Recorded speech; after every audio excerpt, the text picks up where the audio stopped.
Oke, hari ini pada episode jalan-jalan bersejarah.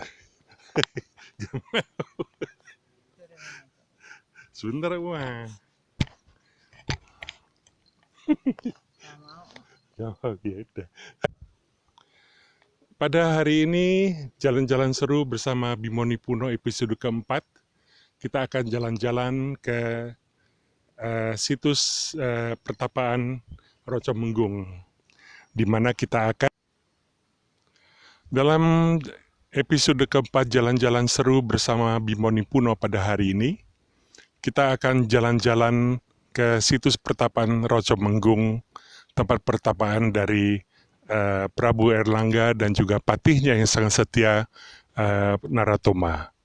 Hal ini adalah setelah terjadinya satu peristiwa besar, yaitu Mahapralaya, ketika kerajaan dari Dharmawangsa Teguh itu dihancurkan oleh raja bawahan, yaitu Prabu Worawari, yang katanya itu ada yang mengatakan dari Banyumas, ada yang mengatakan juga dari Cepu, dan kita akan melihat situsnya dari situs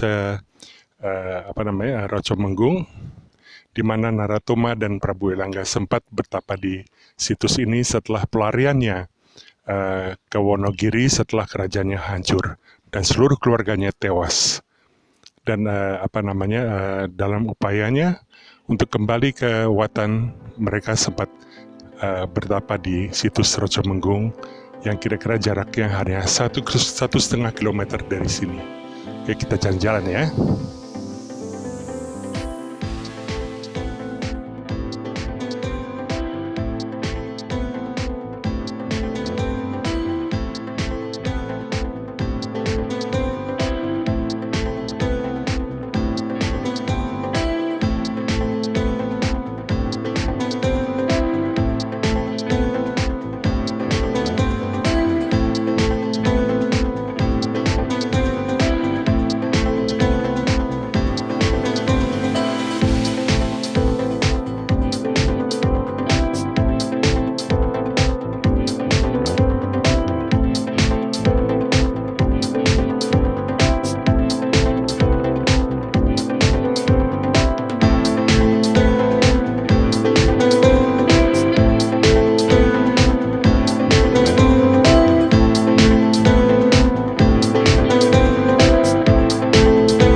Kita sekarang berada di Jalan Raya Tawangmangu menuju ke situs Rocomenggung, dari yang berkisar dari abad ke-11 Masehi, tepatnya awal abad ke-11 Masehi, yaitu dari zaman Erlangga, dalam situasi melarikan diri dari Mahapralaya atau perang besar, di mana kerajaannya pada waktu itu hancur. Kemudian Mereka melarikan diri ke Wonogiri. Dan situs ini kira-kira berjarak hanya kira-kira 1,5 kilometer dari rumah kita. Dan ini adalah jalan menuju ke desa Nglurah, satu desa purba yang penuh dengan tradisi.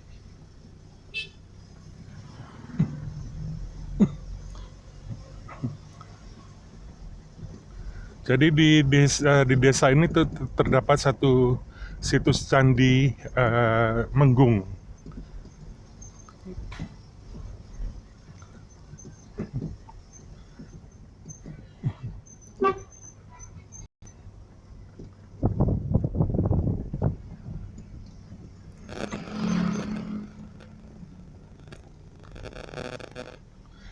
Letaknya ini tidak jauh dari rumah kita.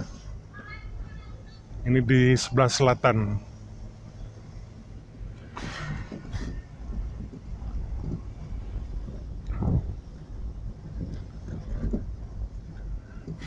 Kita bisa lihat tuh pemandangannya bagus sekali.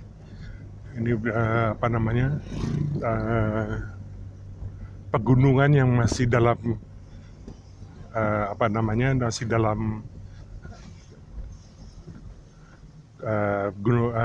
barisan dari Gunung Lawu.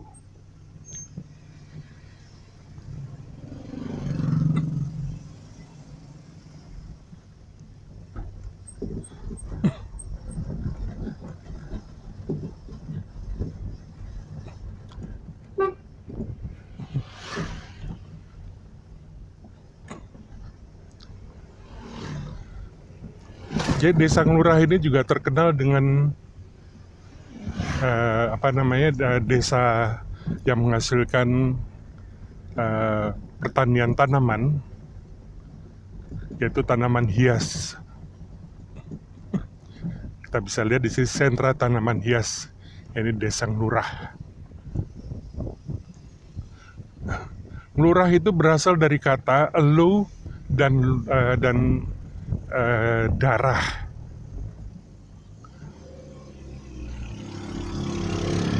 Elu dan darah. Jadi yang elu itu adalah petumpah, dan darah jadi disingkat oleh masyarakat setempat dari zaman dulu menjadi Nglurah. Jadi bukan berasal dari kata lurah, tapi berasal dari kata elu dan darah.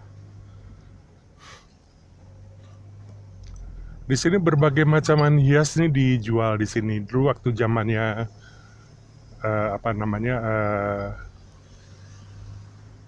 sedang puncak-puncaknya tanaman gelombang cinta seperti jemani, di sini penghasil yang sangat baik sekali.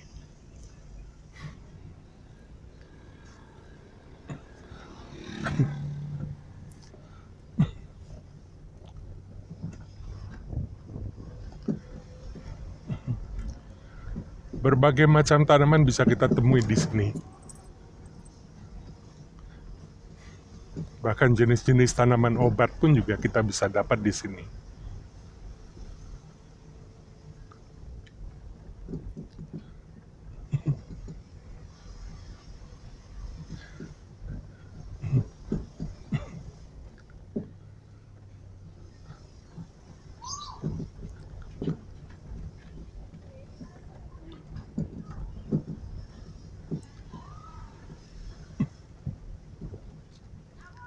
Ya, kita sudah dekat.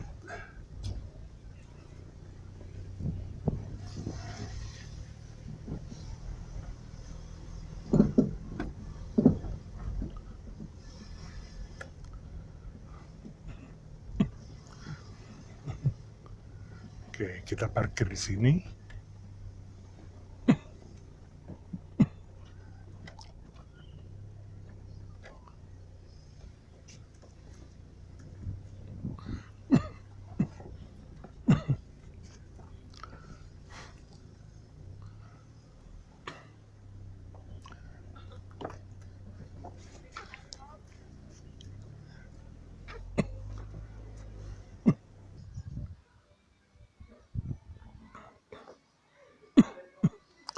Kita sekarang sudah berada di situs Rocomenggung atau situs Menggung yang berjarak kira-kira 1,5 kilometer dari rumah kita. Dan inilah keterangan dari situs tersebut. Jadi saya akan bacakan. Situs Menggung atau tradisi prasejarah di lereng barat Gunung Lawu. Jadi gunung dalam beberapa tradisi dan budaya secara universal dipercaya merupakan pusat kekuatan dan tempat sakral yang menghubungkan manusia dengan dewa atau leluhur yang dianggap memiliki kekuatan gaib. Ya, jadi di sini kita bertemu kembali dengan tradisi prasejarah dari situs klasik Jawa Timur. Jadi yang tradisi nenek moyang, tradisi prasejarah itu masih terus dilangsungkan di masa Wangsa Isana ini. Ya, kita akan menaiki tangga pelan-pelan. Jadi situs Menggung ini terdiri dari 5 teras. 5 teras yang merupakan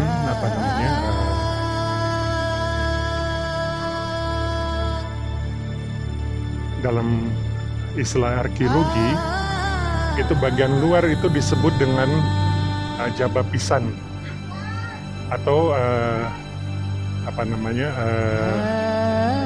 Nista Mandala. Ini kita berada di Nista Mandala atau bagian luar atau jaba pisan, dan kita akan memasuki area dari situs Menggung yang dijaga oleh Dwarapala atau penjaga yang berjumlah 4 buah. Satu ini sudah hancur, sudah terpotong.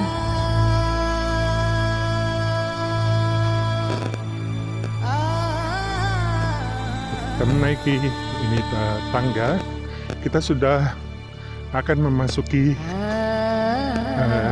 Jaba Madya atau Madya Mandala, yaitu bagian tengah dari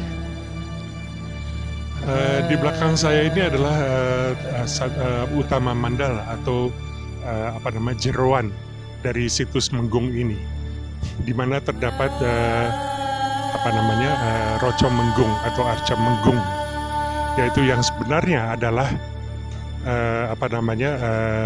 Patih Naratoma, yaitu patih yang sangat setia kepada Prabu Erlangga dalam masa pelarian diri dari Mahapralaya atau perang besar ketika kerajaan Medang yang dipimpin oleh Raja atau Prabu Darmawangsa Teguh itu diserang habis-habisan oleh Prabu Wirawiri, yaitu Raja Bawahan. Itu sebenarnya terjadi sedang berlangsung satu perkawinan besar atau perkawinan ageng dari Prabu Erlangga yang sebenarnya adalah pangeran dari Bali, dikawinkan oleh putri dari Darmawangsa Teguh. Pada waktu itu Prabu Erlangga itu berusia 16 tahun. Dan juga putri dari Darmawangsa Teguh juga masih berusia sangat muda. Namun terus diserang oleh Prabu Wirawiri yang ada yang mengatakan berasal dari Cepu, tapi ada juga yang mengatakan berasal dari Kebumen. Jadi Prabu Wirawiri ini menghabiskan seluruh kegiatan perkawinan tersebut. Berikut juga dengan Raja Darmawangsa Teguh juga tewas pada waktu itu. Berikut juga mempelai dari Prabu Erlangga juga tewas dalam penyerangan ini. Ini adalah Prabu Erlangga dan patihnya yang sangat setia, yaitu Patih Naratoma, memberikan kepedulian Wonogiri. Pada saat itu setelah melarikan diri ke Pegunungan Wonogiri, Prabu Erlangga berhasrat untuk kembali ke Medang, yaitu di sekitar daerah Jawa Timur, tidak jauh dari Gunung Penanggungan untuk mengembalikan kembali kerajaan dari Medang dan mengembalikan citra kejayaan dari kerajaan Medang. Namun sebelum mereka kembali ke Medang, mereka beristirahat di tempat ini dan mendirikan satu tempat pertapaan, yaitu Situs Menggung ini. Jadi arca yang di belakang saya ini itu yang nanti kita akan fokus. Itu adalah tidak lain adalah Patih Naratoma yang ketika ditawarkan oleh Prabu Erlangga apakah dia mau ikut kembali ke Kerajaan Medang, tapi kemudian Prabu Patih Naratoma mengatakan tidak, sebaiknya tidak, saya tinggal di sini di tempat desa ini, ya di desa Lurah ini. Kemudian Prabu Erlangga sempat melakukan pertapaan di sini bersama Patih Naratoma. Kemudian Prabu Erlangga berangkat kembali ke Medang. Pada waktu itu Patih Naratoma yang tinggal di desa ini mengawini gadis desa dari tempat ini yang bernama Nyi Roso Putih. Nyi Roso Putih itu digambarkan ada patung yang di sebelahnya. Itu adalah satu legenda dari masyarakat setempat. Namun yang sebenarnya patung yang di sebelahnya itu adalah tidak lain adalah Batari Durga. Situs ini adalah situs Hindu, bercorak Hindu, karena nanti di belakang dari patung Naratoma itu ada satu artefak yoni. Ya, nanti kita akan fokus juga ke sana. Jadi itu mencerminkan bahwa situs ini adalah bercorak Hindu. Jadi namun demikian situs ini adalah situs klasik dari awal abad ke-11 Masehi. Namun karena memang pada seperti yang saya sudah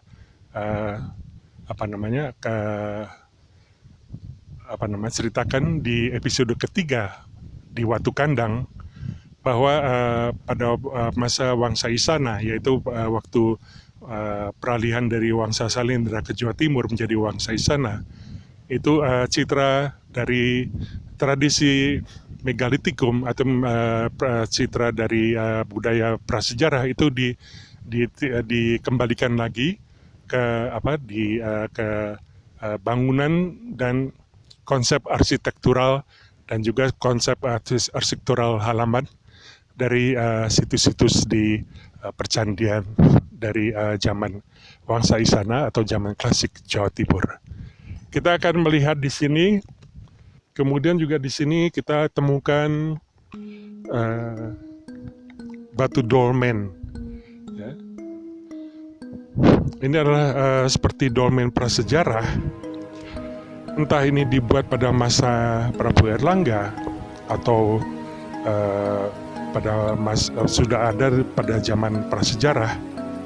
Tapi batu ini dipergunakan untuk sebagai tempat sesajian. Kita lihat bentuknya, ini adalah datar di permukaan, kemudian disangga oleh batu-batu di bawahnya. Ini adalah ciri khas dari batu prasejarah, yaitu batu dolmen. Kita bisa melihat beberapa batu dolmen lainnya seperti ini. Ini adalah juga sebagai tempat persembahan, tempat sesajian.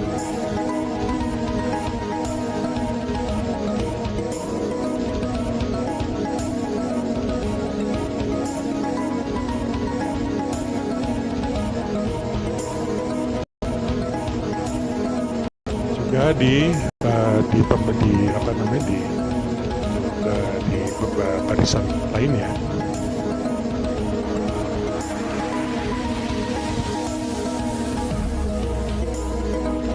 Jadi di sini dulu itu terdapat satu bangunan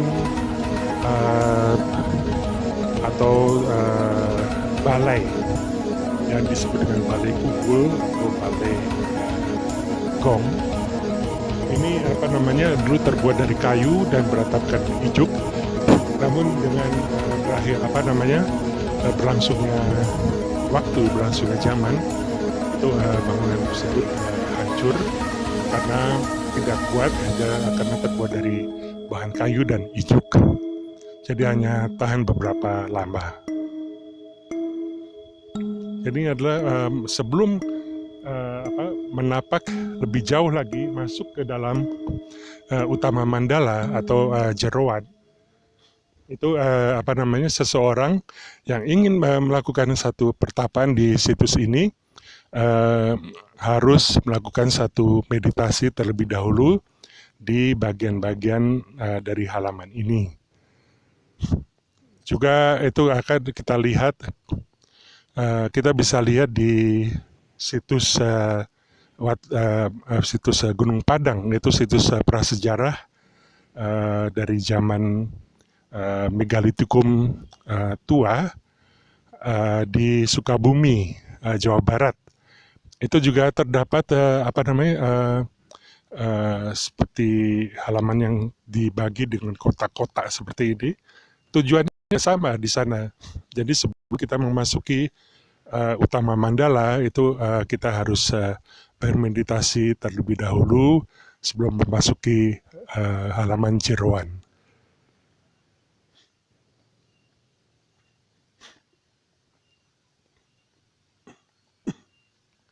Oke, sekarang kita akan memasuki halaman jeroan atau halaman utama mandala.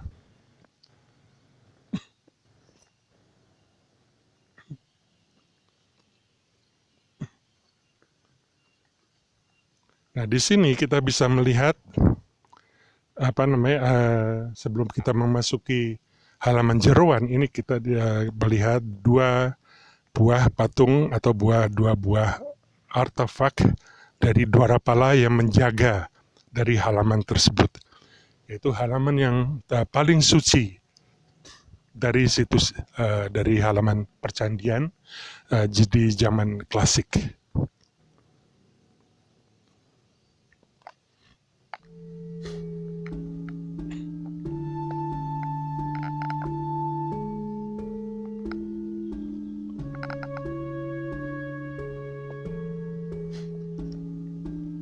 Kita bisa melihat di sini adalah satu pohon yang sangat besar sekali. Ini usianya sudah ratusan tahun, juga mungkin sudah ribuan tahun. Ini sudah ada. Ini adalah punden. Seperti dari episode yang pertama yang kita liput pada waktu itu, yaitu punden Beji. Ini fungsinya sama, yaitu sebagai tempat pada waktu itu. Waktu itu adalah sebagai tempat pemujaan. Namun berlangsungnya waktu, saat ini tradisi budaya masih dipertahankan, bukan lagi sebagai tempat pemujaan, tapi sebagai tempat pelestarian budaya.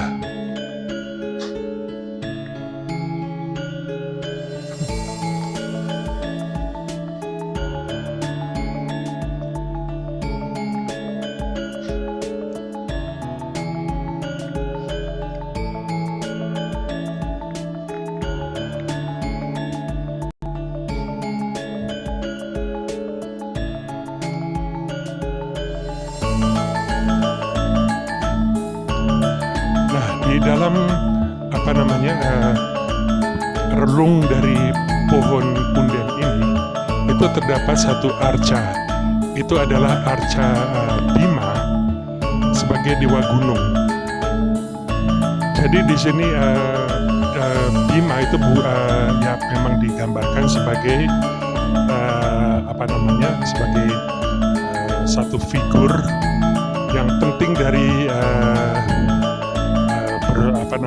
Pandawa bersaudara. Tetapi di sini juga karena situs ini menggambarkan sosok, menggambarkan citra dari tradisi prasejarah. Jadi figur Bima ini digambarkan sebagai dewa gunung.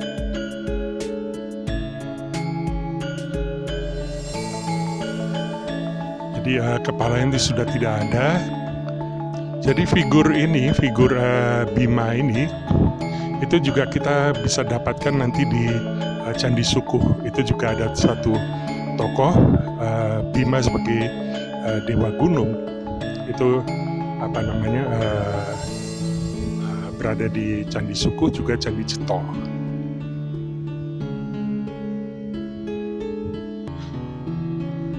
Oke, kita akan memasuki halaman dari utama Mandala, yaitu halaman yang paling suci dari situs ini. Kita sebaiknya keluar dulu.